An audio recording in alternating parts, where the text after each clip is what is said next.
Here are 9 running hacks that you need to try. These are truly things that have helped me through my time in high school and my time when I ran at Tennessee. These have been an absolute game changer.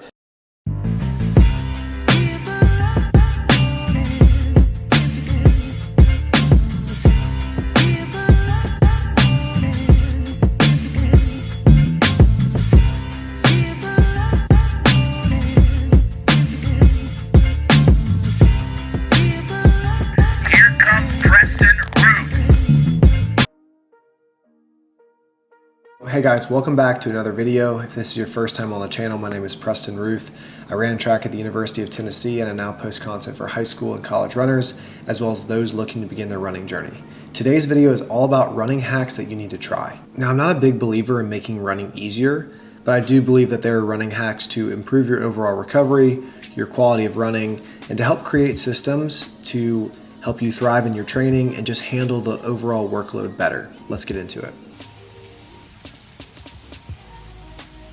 Running will inevitably put significant pounding on your body, especially hard track workouts and spikes and long runs on the pavement. Mixing in some soft surface runs, whether that's grass, turf, dirt, or gravel a few times a week will reduce the impact running puts on your joints, decreases the risk of injury while also improving your stability. I started doing this during my high school cross country days, and it's something that has been crucial to keep my body feeling good and sharp. Give it a try.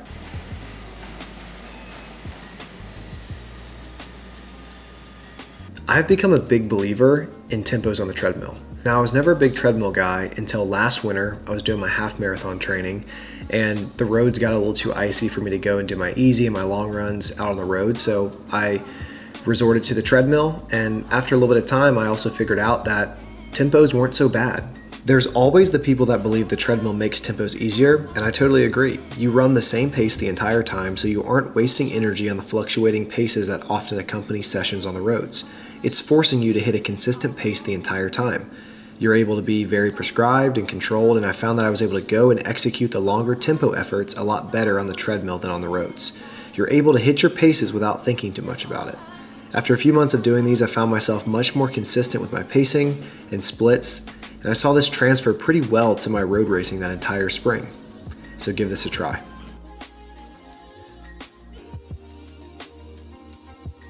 So this is one of the 1%ers that I'm talking about. This will not make or break your training, but something I found helpful. With so many left turns on the track, doing your warm up or cool down laps the opposite direction is a great way to switch things up for your muscles and joints, as well as mentally too. And if you really want to double dip, then you'll do these reverse warm up laps on the turf. Taking turf running a step further is doing them barefoot. Barefoot running gives your body a break from the wear and tear of hard surface, will really strengthen your ankle and foot muscles by activating a lot of muscles you don't usually use when running with shoes, encourage a more natural running form as you're landing on the midfoot rather than the heel, which will also reduce strain on joints, overall circulation in your feet and lower extremities, not to mention a mental break from the repetitive nature of running on hard surfaces. Give your feet a break and run barefoot. For all my runners struggling with shin splints, this one's for you. So tight calves is one of the leading causes of shin splints, Achilles pain, a lot of the lower extremity stuff that pops up. And so something that I've been incorporating a lot recently is a slant board. So I got this off of Amazon. I'm gonna drop the link below for you guys. It was like 30 something bucks. I'm not sponsored by them. This is really me just helping promote this because it's been so helpful for me as I've had shin splints in the past, I've had Achilles pain, and incorporating this into my post-run routine has been huge to work through those things. Now, this is something that's one of those little things that you don't notice until you're not doing it, until it's not a part of your routine, and then those random pains pop up again. So I would encourage you guys to invest in a slant board. I'll go through a series of exercises on the slant board, 5 to 10 minutes after each run, and it really has been a game changer.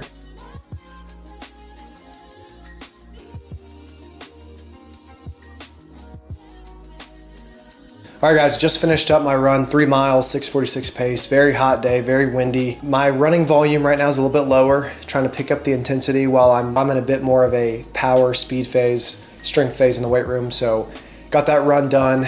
I know we've all dealt with smelly shoes after runs. The more volume and miles we're putting on them, the easier it is for our shoes to not smell the greatest. So a trick that I have is I will get these bounce dryer sheets and I will place one sheet or two in each of the shoes and just let them sit. And so this is a good way for at least to help the smell of the shoes. Throw some in your shoes post-run, and they'll really help with that post-run smell.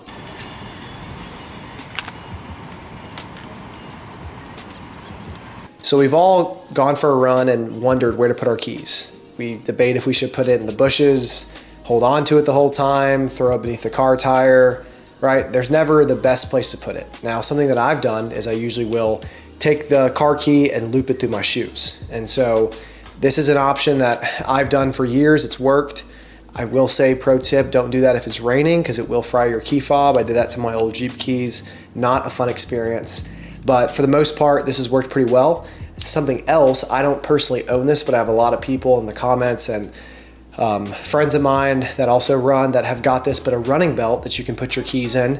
I'll also link a little picture of that right here. Okay, so these right here are shin sleeves or compression sleeves. For those of you guys that have shin splints, I'm sure you're very familiar with what these are. And I'm sure a lot of you guys wear these during your runs. It probably helps with some relief and some pain, but I'm gonna actually tell you that it's more important to wear them after, during periods of inactivity or sleep than it is during your runs. The reason is these compression sleeves are providing circulation and compression for your legs that you're not getting when you're not running. Back when I was in high school, I used to wear these during my runs, and the guy who coached me my senior year of high school, he was an Olympian in the steeplechase.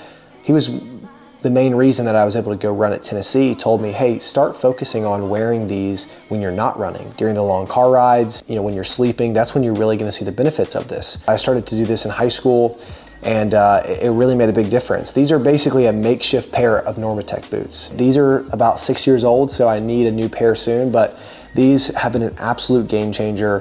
For those of you that either have a pair or are maybe running with them now, start to wear them when you're not running, or get an extra pair that you can have when you're sleeping or when you're just laying around. It really, really helped with keeping that circulation going and helping with the overall stiffness and soreness that your legs can sometimes feel when you're not running. So give these things a try.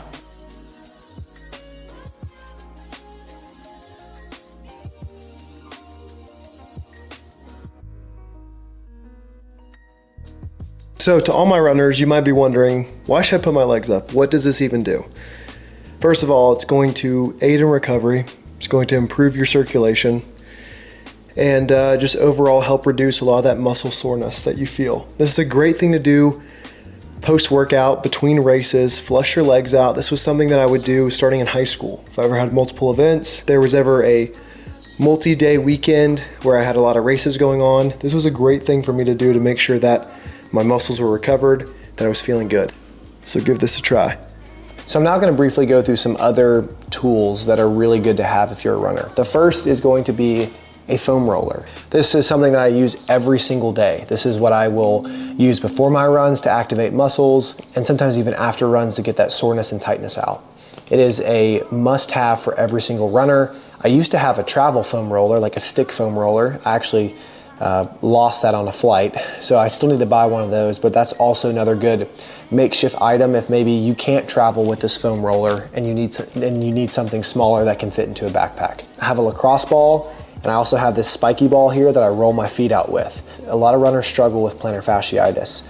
This is a great way to keep those knots out, to make sure that the bottom of your feet are rolled out well, especially this one is what I use for the bottom of my feet. I will sometimes use this lacrosse ball for other areas, especially my hip, glute areas. This right here will really get some work and get in there and kind of massage those muscles out, break up a lot of that tightness that your legs and body goes into after long periods of high volume. So these are two other tools that are great to have as a runner and should definitely be on your purchase list. Here I have a resistance band. This was something that I got during my time at Tennessee, but you can buy a lot of this stuff on Amazon. A great way to do a lot of the band and activation work that I do before my runs or during my lifts. This is a great way to start your day, if that's band walks, if that's clamshells. There's a lot of variations of exercises to do, but this is something, as I'm getting older and having to care more about the warm-up side of things and making sure that I'm staying mobile and staying activated, band work is a huge way to do that.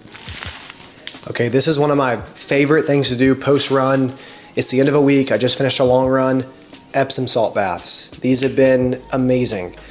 You don't need to do these a bunch of times per week, but I really like to finish the week out on a Saturday morning or afternoon when I'm done with my run. I take an Epsom salt bath. It's a good way to just help kind of release a lot of those toxins and tightness and soreness and all the crap that's been built up in your legs the past week. I've loved it so far. I'll put links to all these things down in the description. Again, guys, I'm not getting sponsored for any of this stuff. I'm not making money off of promoting this. These are truly things that have helped me through my time in high school and my time when I ran at Tennessee and my time now as a post-grad trying to stay healthy as I'm getting older. So these are all things that I would recommend doing. Be sure to try some of these things. All of these hacks aren't gonna necessarily make running easier for you. It's not gonna be the only reason that you go and run a fast time, but I do believe that these things stacked up on top of a consistent training plan. Lifts and sleep and nutrition and all the things together, this is a small piece of the pie. It will help enable you to go and have good performances. So give these a try. So guys, that's all for today's video. Thank you so much for watching. Be sure to subscribe to the channel if you have not. Like, comment down below videos that you want to see in the future, or just comment to comment. And be sure to tune in for more, guys. I'm gonna be posting videos every single Friday. Again, thanks so much for watching. I'll see you guys next time.